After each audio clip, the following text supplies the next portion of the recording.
अमित शाह की तिरछी नजर संजय राउत पर। ईडी के शिकंजे में फंस गए राउत। अब ईडी की हिरासत में कटेगी उद्धव के राजदार की रात। गिरफ्तारी की लटक रही है तलवार। कहते हैं 100 सुनार की एक लुहार की। आए दिन बीजेपी के खिलाफ विस्फोमन करने वाले संजय राउत अमित शाह की एक चोट में धराशायी हो गए। चारों खाने चित्त हो गए। अब जब जेल की दीवारें संजय राउत को बुला रही हैं, तो गिड़गिड़ाते नजर आ रहे हैं संजय राउत।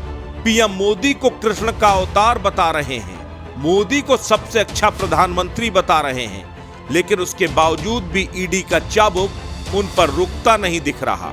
ये वही संजय राउत हैं जिसने बीजेपी को गुंडा पार्टी, धोखेबाज, चालबाज और न जाने कौन कौन से अलंकरण से नहीं नवाजा।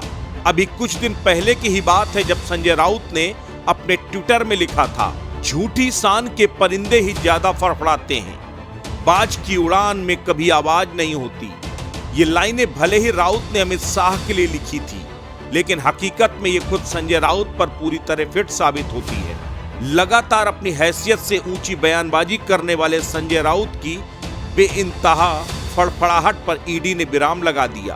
ईडी ने बाज की तरह झपट्टा मारा और संजय राउत को हिरासत में ले लिया। अब राउत की रात ईडी की कस्टडी में कटेगी। शायद ही कोई ऐसा दिन जाता होगा जब संजय राउत या तो सामना के जरिए या फिर अपने ट्विटर के जरिए बीजेपी या अन्य विरोधियों पर हमला न बोलते हो, और हमले में भाषा ऐसी मानो कोई पत्रकार राजनेता न होकर कोई माफिया किसी को धमकी दे रहा हो। यकीन न हो तो जरा ये लाइन देखिए, तेरा घमंड तो 4 दिन का है पगले, हमारी बादशाहत तो खानदानी है। इसी खानदानी बादशाहत से कब हवाला के घेरे में आ गए संजय राउत, पता ही नहीं चला। क्राइम रिपोर्टर से राजनीति के शिखर पर जाने वाले संजय राउत आज सरकारी एजेंसी ईडी के मुताबिक खुद क्राइम कर बैठे हैं। आज जब वो हिरासत में हैं तो चुप हैं। सामना के संपादक का सामना ईडी के अधिकारियों से हो रहा है।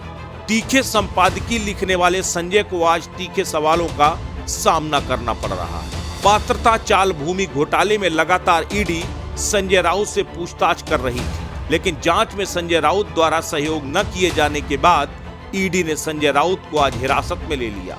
कभी भी उनकी गिरफ्तारी हो सकती है। उनके आवास से घोटाले से जुड़े हुए कोई दस्तावेज तो नहीं मिले, लेकिन बेहिसाब के 11.5 लाख रुपए जरूर जब्त किए गए हैं।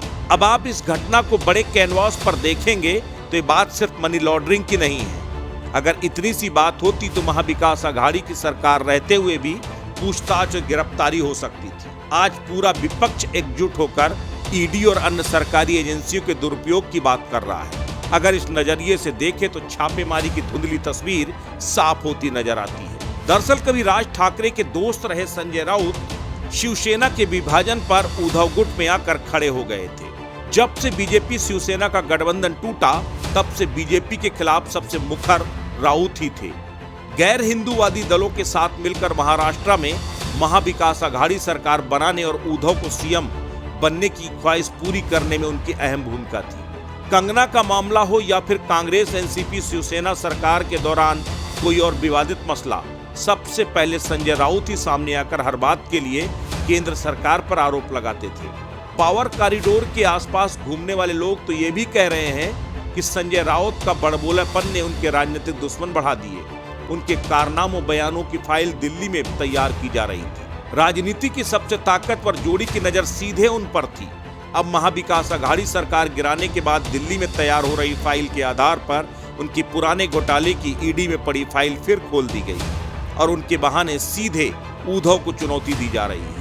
वैसे भी राजनेताओं पर होने वाले एक्शन के बाद मुद्दे का राजनीतिकरण होना स्वाभाविक है। अब ये नजरिया कितना सही है? क्या ये विषय सिर्फ रुपयों के हेरफेर का है या इसके कुछ राजनीतिक मायने भी हैं? फिलहाल तो दोनों पक्ष अपनी ढपली अपना राग वाली कहावत को चरितार्थ करते हुए हम सही सामने वाले को गलत बता रहे हैं। फिलहाल महाभारत के संजय की तरह मातोश्री के लिए संजय की भूमिका निभा रहे राउत की मुसीबतें बढ़ती हुई नजर आ रही हैं। अस्तित्व न्यूज के लिए मुंबई से ब्यूरो रिपोर्ट।